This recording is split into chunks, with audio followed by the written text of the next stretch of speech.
Price the Lord, ஹல்லேலூயா. கிறிஸ்துவுக்குள் பிரியமானவர்களே, இந்த அருமையான காலை வேளையிலும் தேவ சமூகத்துக்கு வந்தவங்க ஒவ்வொருவரையும் இயேசுவின் இணையற்ற நாமத்தினாலே அன்பின் வாழ்த்துக்கள். இந்த நாளிலும் யாக்கோபு 5:16 அடியேன் வாசிக்கிறேன்.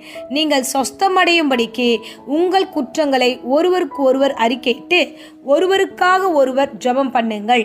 நீதிமான் செய்யும் ஊக்கமான வேண்டுதல் மிகவும் பலனுள்ளதாய் இருக்கிறது. ஆமேன், ஹல்லேலூயா. அருமையான வார்த்தை இந்த காலை வேளையில கர்த்தர் நம்மோடு பேசி கொண்டிருக்கிறார். பாருங்க, நீங்கள் சொஸ்தமடையும்படிக்கு உங்கள் குற்றங்களை நீங்கள் அறிக்கையிடுங்க.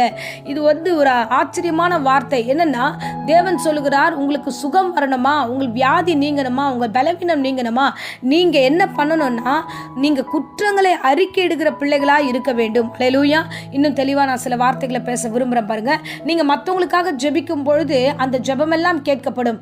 ஆனா உங்களுக்காக நீங்க ஜெபிக்கும் போது அந்த ஜெபம் கேட்கப்படாது. ஏன்னா, நமக்காக நம்ம ஜெபம் பண்ணும்போது நமக்குள்ள இருக்கிற குற்றங்கள் அதிகமா இருக்கும்போது நமக்காக ஜெபிக்கிற ஜெபங்கள் அது கேட்கப்படாமையே போயிடுது.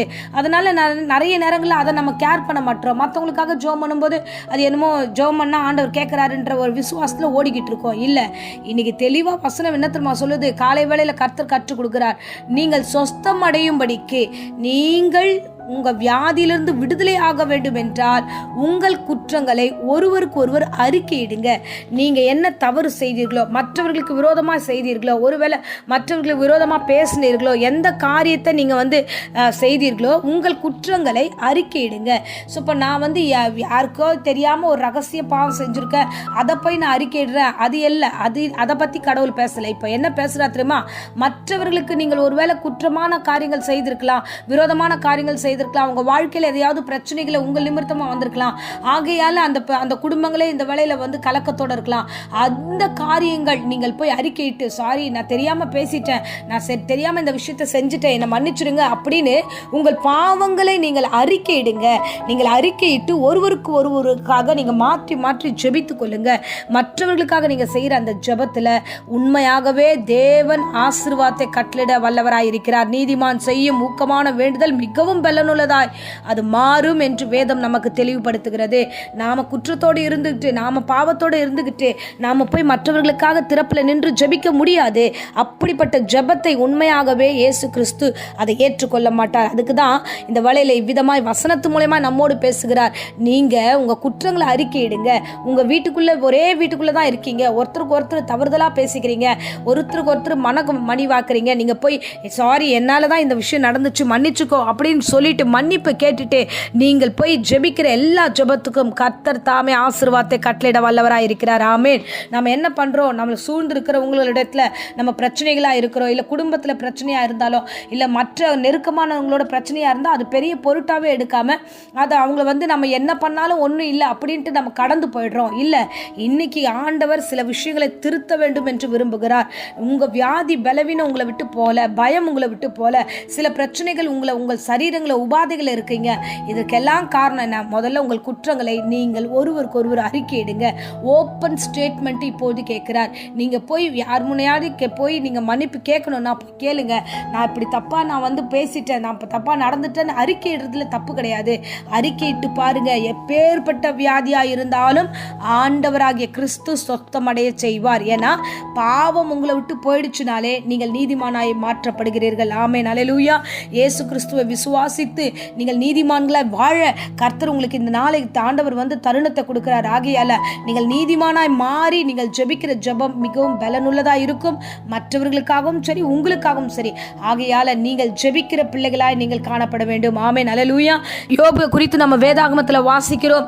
அவர் தம்முடைய பிள்ளைகளோடு கூட ஒரு சந்தோஷமா மகிழ்ச்சியான ஒரு தருணம் தான். அந்த தருணமான நிலையில கூட ஒருவேளை என் பிள்ளைங்க தப்பு செஞ்சிருந்தா, ஒருவேளை எல்லாரும் மீறி ஏதாவது குற்றங்களை செஞ்சிருந்தா, அதனால ஆண்டவரே இது எல்லாத்தையும் மன்னிங்கன்னு சொல்லிட்டு என் தேவ சமூகத்தில் அதை கொண்டு வருகிறார், அதை வெளிப்படுத்துகிறார். அதை குறித்து வேதம் சொல்லுகிறது, தவறு செய்திருந்தால் இவர்கள் கேளிக்கை கொண்டாட்டம் என்று இருக்கிறார்கள். இவங்க இப்படிப்பட்ட ஒரு சூழ்நிலை இருக்கிறாங்க. என் வீடு ஒருவேளை தவறு செய்திருந்தால் இது தேவனுக்கு முன்பதாக குற்றமா இருக்குமே அப்படின்னு நினைத்து அவர் பலிகளை செலுத்துகிறார்.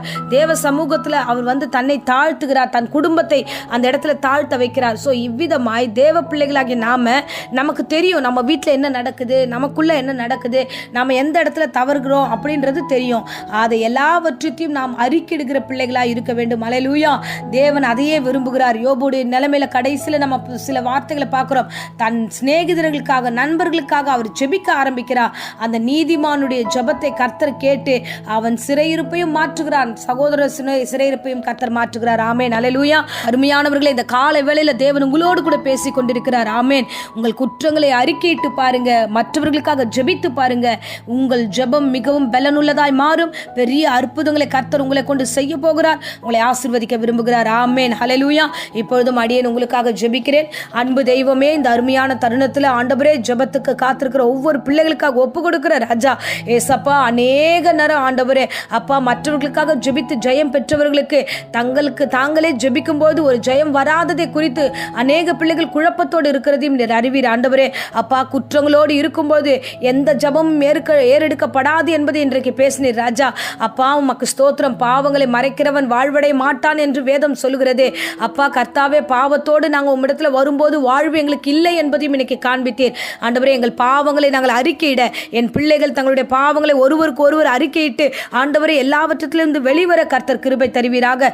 நீதிமானாய் மாற்றுவீராக. பாவம் வெளியே ஏறும்போது நீதிமானாக மாற்றப்படுகிறார்கள். ஒவ்வொரு நீதிமானையும் ஆசீர்வதிங்க ராஜா. அந்த காலை வேளையில இவர்கள் செய்கிற ஜெபத்தை ஆண்டவரே நீர் ஆசீர்வதித்து வழி நடத்தும். குடும்பங்களுக்காக, சொந்த பந்தங்களுக்காக, யாருக்கெல்லாம் திறப்பில் நின்று ஜெபிக்கிறார்களோ எல்லா ஜெபத்தையும் ஆமென்று ஆசீர்வதித்து வழி நடத்துவீராக. இயேசுவின் நாமத்தில் ஒப்புக் கொடுக்கிற வியாதி, பலவீனம், சோர்வு, பயம் எல்லாவற்றையும் எடுத்து போடுவீராக. பூரண சுகத்தோடு, ஆரோக்கியத்தோடு ஒவ்வொரு குடும்பத்தையும் நடத்தும்.